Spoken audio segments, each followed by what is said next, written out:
We are looking at the sun. It is Thursday, the 15th of August, 2024. We see a big sunspot again in the middle, a little above center. It's cloudy, so we got clouds passing. Technical info, 1200 millimeters. Focal length on a full frame D800 DSLR. The 1200 millimeters is comprised of a 400 millimeter Nikkor EDIF telephoto lens, maximum opening f5.6 set to f16, but there's a 3x teleconverter between the lens and the camera to increase the power of the lens 3 times.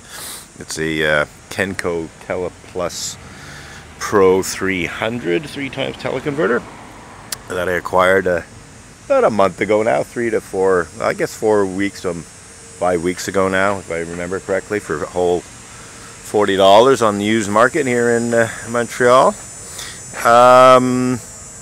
The lens I acquired quite some time ago for not a lot of money, well under $300 if I remember correctly. So we're looking at, in terms of the lens or lenses being used here, we're looking at under $400 for sure, and maybe somewhere more like a bit over 3 or even close to 3. I can't remember exactly how much I paid for this 400 millimeter lens, but I think it was 200 and something now that I think about it.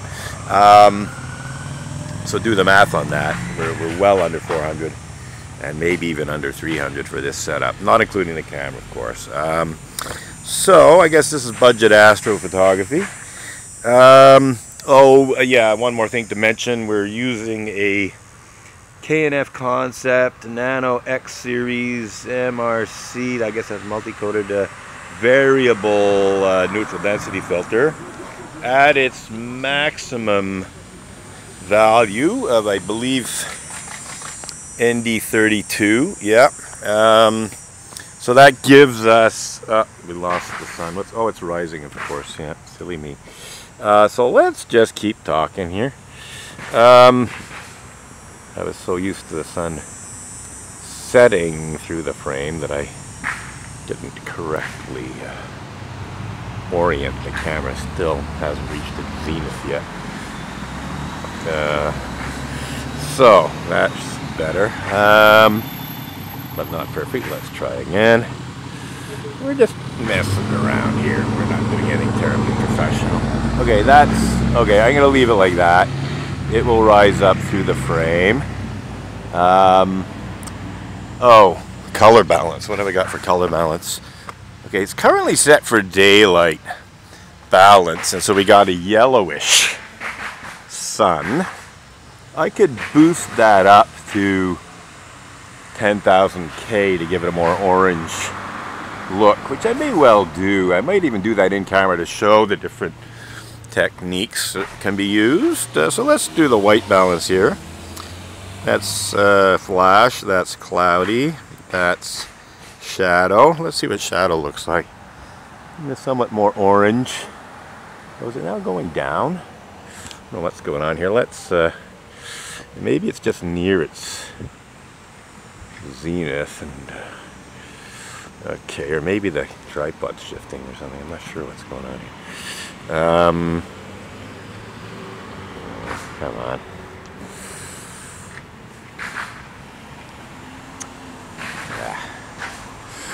Let's shift this a little this way and shift it more to the middle.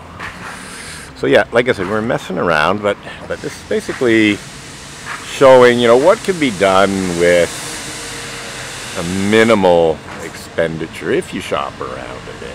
Again, this doesn't include the cost of the camera. But you can get any old digital SLR for a few $100s these days. Wouldn't be this one. But even the D800 on used market, you know, these days, it may be $500, $600. So all told, we're looking at under $1,000 worth of equipment on the used market these days, I would say. I'd say that's budget astrophotography in some ways, and of course the camera can be used for many other purposes, not just astrophotography, but any kind. So again, 8,000th of a second, that's the highest shutter speed on this camera. F16. I didn't want to go below F16 because then you're already getting diffraction problems. I prefer to be at F8 or 11, F11, F8 in terms of getting rid of diffraction problems, but I have to be at F16 to get the exposure. The other thing I could do is this camera does allow you to use a ISO lower than 100. I might try that actually. I can go about down to around the equivalent of 50, but the base ISO is 100. Okay, so it seems to be rising through the frame now. Let's see here. We were talking about the neutral density filter. Yeah, the neutral density filter. I think I paid $25 odd for it on the used market. They tend to go for 100, but I got lucky, shall we say. So 25, 200 something, 40. Yeah. 300-ish for the setup in terms of the lens and neutral density filter, maybe a bit over 300, well under 400. And then these days you can get a D800, like I said, for $500 or $600. I mean, you might see people asking 7 or 8, but if you're patient, you can get one for less. And you occasionally you'll even get one for lower than 400 if you're really patient. So I see it's moving out of the frame. We'll just reframe this a bit. I just want to keep the video running. Oh, that's better. We'll let the sun. So where's the sunspot? Okay. Anyhow, is there any other technical info? Oh yes, I'm on the cloudy setting, so it makes it a bit more orange. So we're gonna go to 10,000 K. That's the highest Kelvin color temperature you can get with this camera. So I'm adjusting the. So that's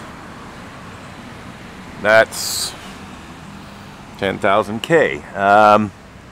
So a bit more orange. Anyhow, because what I'm actually looking at is, basically pale whitish yellow sun, very bright in a gray hazy sky, like white actually hazy, like thin cloud. That's what we're actually looking through here.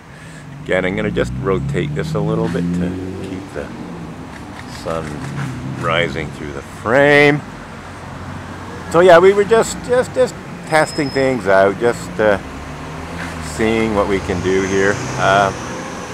Probably at the moment now, the camera may not be level, shall we say. It might be slightly at an angle compared to true horizontal, but that would be the only issue here. So again, F16, 8,000 of a second, 100 ISO. Let's see if we can adjust the ISO lower. So let's go. Oh, we can't. Not in video. In still photo mode, it is possible to adjust the ISO lower, but apparently not in video. I just tried. One of the things I like about this camera is you can actually adjust the ISO while shooting. You can change the ISO, while you're actually filming, as well as the color temperature and white balance and so on. Okay, I think we're pretty well done here for this clip, and we'll see about doing another one.